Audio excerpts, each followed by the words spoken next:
There's a track at the foot of the infamous Mount Vesuvius, on the outskirts of the tragic city of Pompeii and just outside of the pizza empire Naples. Circuito Internazionale Napoli lies.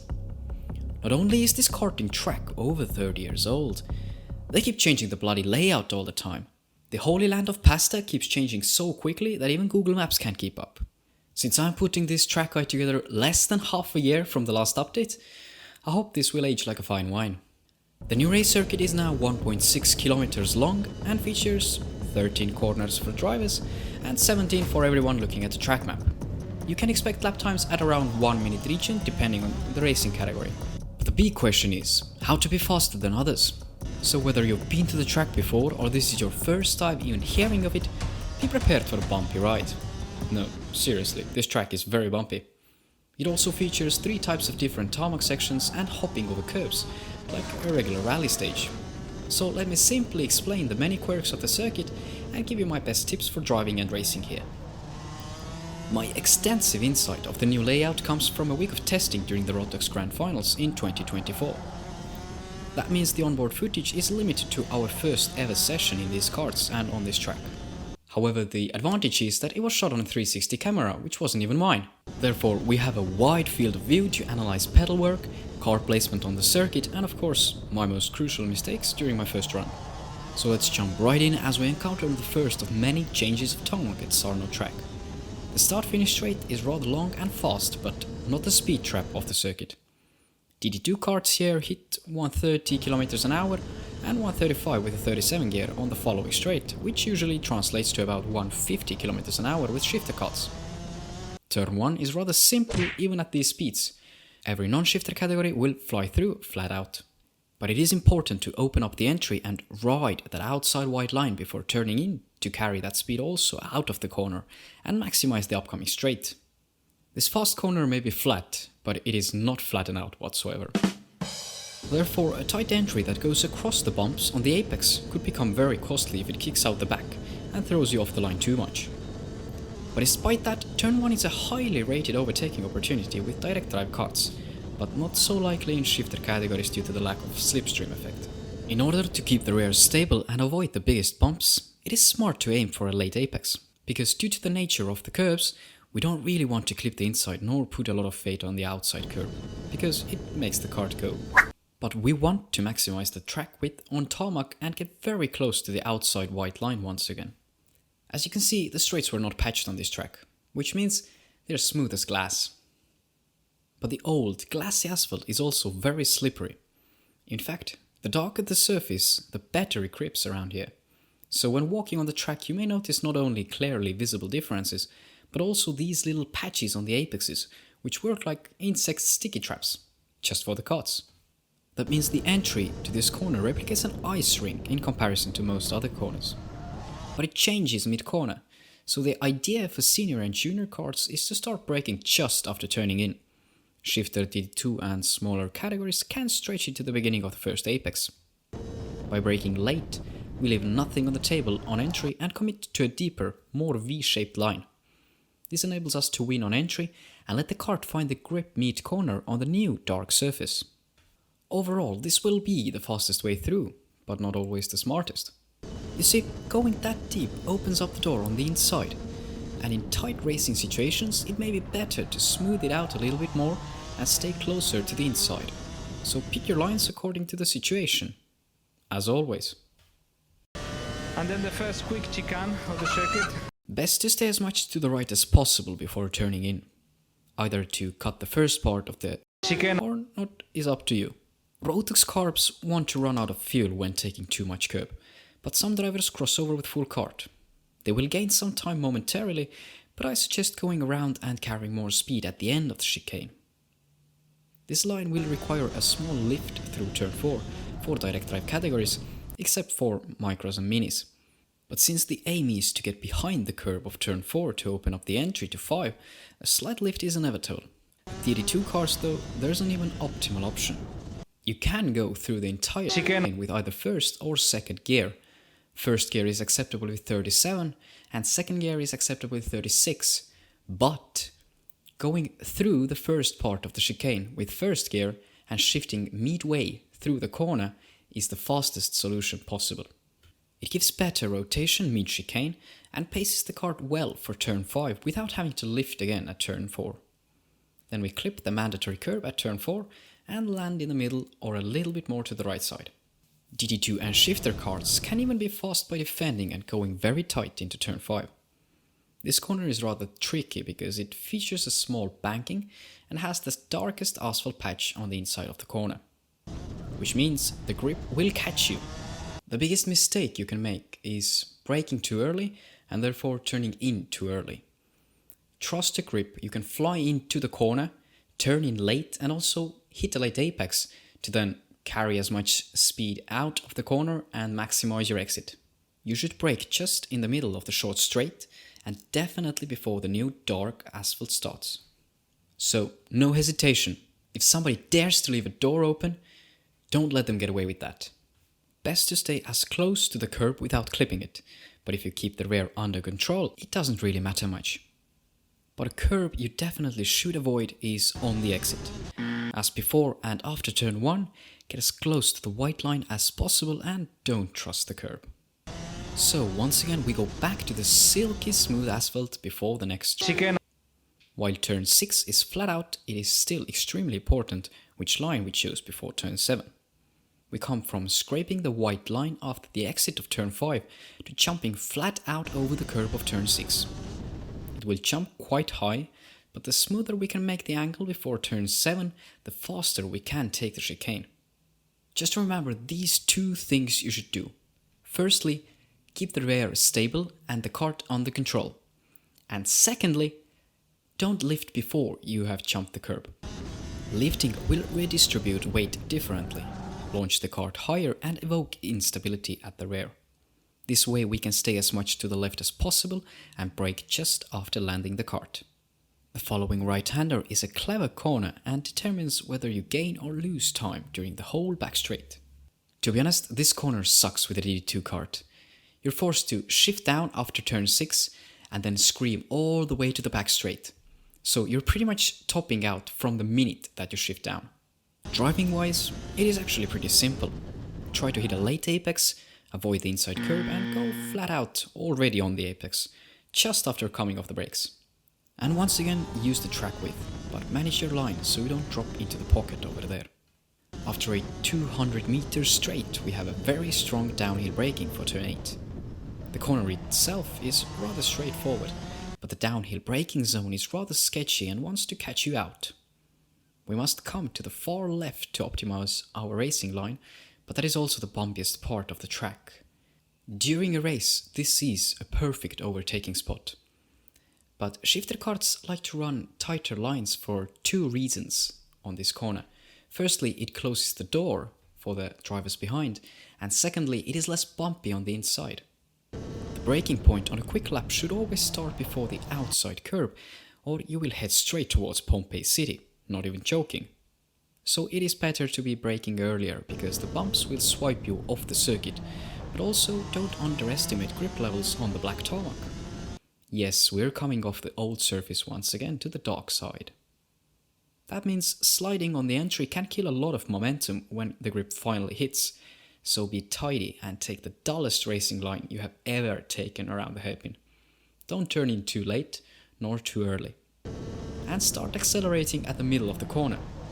It will be very easy to determine whether you're carrying too much speed in or not because the exit is very wide.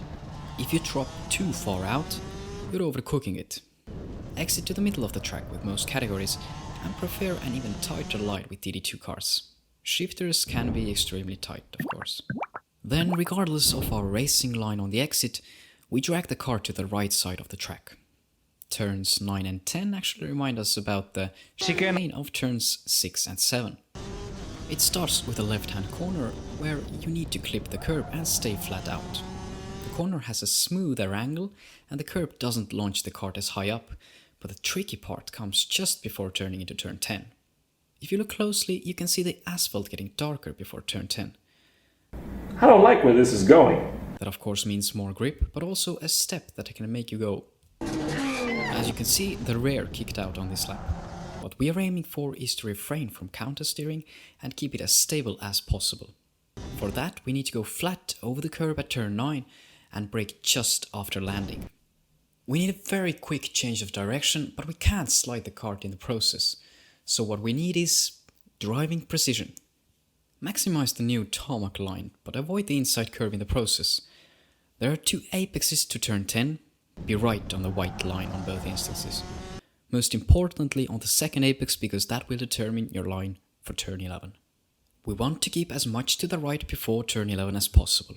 This opens up the entry and the whole fast section from turn 11 to turn 14, where we don't want to lose momentum. That's also why it is so important to be very close to the second apex of turn 10, because only that will open up the entry to turn 11. This corner is very similar to turn 5. It has a positive camber, the grippy asphalt patch in the middle and a wide exit, but an even wider entry. So if you were wondering, then yes, it is also quite simple to defend and attack from the middle, especially in DD2 and shifted categories. But since the acceleration zone is followed by a very fast section of the track, the exit speed becomes more important than in turn 5. Combine that with an even wider entry and preceding corner that offers a chance to stay to the right side of the track without losing time, we ideally take a wider racing line. But the principle of turn 5 still apply. Don't be shy on the entry, fly in and maximize the cornering speed. Just don't lose the kart in the process, because the grip hits quite suddenly. The biggest mistake once again is braking too early that can lead to turning in too early. The ideal braking point should be the middle of the short straight, of course depending on the category and the total weight of the kart. But you can see where the track starts descending towards the corner. That's just about where you should start braking. The speed before the corner is not very high, about 85 km an hour compared to the speed of nearly 105 km an hour before turn 5. That means the braking doesn't have to be very heavy this time, leaving more time to focus on carrying enough speed in. The later we hit the apex, the better, but due to the camber and nature of the corner, it will be just about in the middle of turn 11. Avoid curbs at the apex and on the exit. Open up the exit and get very close to the white line, but prefer to avoid the curb for extra speed and stability. Gaining speed into the flat out section of turns 12 and 13, keep tidy through the fast left-hander or risk losing momentum towards one of the best overtaking spots of turn 14. Stay close to the apexes without clipping the curbs. For some reason, it wasn't even such common sense on the track to be very close to the curb at turn 13, although it's a very simple way to cut some distance and therefore get a faster lap time. Just bear in mind. Turn 14 is a sharp hairpin that suffers of the same grip patch as most others. But the very bumpy braking zone almost screams for an active suspension kit. It is best to open up the exit for the very sharp corner, but I caught myself actually braking in the middle of the track in longer races. And actually not only in a pack, but also on a fast lap. It kept the tires in a better condition throughout the race, so I was more confident in being tighter. The bumpy braking zone on the outside makes it also easier to dive bomb the driver in front, because they need to be more cautious on the brakes. But tighter lines are more costly in direct drive categories, unlike DD2 and shifters. At the same time, it is technically easier to manage the bumps with only rear brakes, so on a fast lap or in qualifying practice, definitely take the widest racing line and jump to the scene. With direct drive categories, don't bother adapting your racing line for the race, but take half defensive racing lines into consideration with DD2 and shifter karts. From the onboard footage you can see a white line crossing the track. That's about where the bumps start, and also where four-wheel braking karts should start braking. The braking zone for senior and junior karts is a little earlier, on path with the apex of the final corner from the old layout. Don't lose it on the braking, but feel the grip and speed it enables through the hairpin once again. Avoid the inside curb, but get very close and aim for as late apex as possible. There's a huge runoff area to the right, but to place the kart ideally for the next chicane, we cannot really use it. It is again a comfortable buffer to use when overshooting or overtaking, but doesn't incorporate the fastest racing line. Instead, straight line the exit as much as possible without compromising your momentum. Staying close to the white line on the right sets you up perfectly for the next chicane. Or shall I call it the original roads of Pompeii? You see, the final chicane feels like driving through the crater of Mount Vesuvius. It is so bumpy. If you don't keep your body fully alert and prepared the whole time, this is really gonna hurt. I had it once in the final race when I was going side by side with another driver into the final chicane, so my line was already compromised and I wasn't prepared for that. That really hurt. So you've been warned. Other than that, and driving from white line to white line without clipping any curbs, there's not much to that chicane. It is flat out and the curbs can be deadly and throw you off the circuit, so you must fit between the lines at all costs. With DD2, the whole acceleration zone is quite awkward, especially on 37 gear, because there really is no place to shift up. With 36, you have to shift up before the chicane, but with 37, okay, in very good conditions, for example in a quali lap on new tires, this is possible before the chicane, but otherwise it really has to be somewhere in the middle of the chicane, which may really compromise your whole exit speed onto the start-finish straight and also to the back straight later on. But that's it. Next we come already flat out onto the start-finish straight to go on another round. So let's make a quick recap of the key points to remember in racing speed. We touch all 3 white line points through turn 1 as we go flat out. After hitting the speed trap, we jump heavily on the brakes and wait for the grip mid-corner. Then stay to the right to open up the chicane and carry a lot of speed over the curb to turn 5. Flat out over the curb of turn 6 and early on a throttle for 7, carry a good momentum onto the back straight. Beware of the downhill braking but carry good speed into turn 8. Stay to the right, cut over the curb of 9, and then keep it stable and pinned on the apex of 10. And trust the grip and turn in late for 11 to maximize the exit and the whole fast section of turns 13 and 14. Then take a beating on the braking for turn 15 and stay to the right on the exit to come flat out, avoiding the curbs onto the start-finish straight. Hope you found this track guide helpful and don't leave just yet. Best of luck to you on your next trip to SARNO. And if you really did watch through the whole track guide, oh, you're a legend. I thank you. And please leave me a like, subscribe to my channel and go to KartletiX.com to check out more in-depth karting analysis like this. But if you're not going anywhere just yet, check out this next video which you are gonna enjoy if you already like this one. I'll see you next time.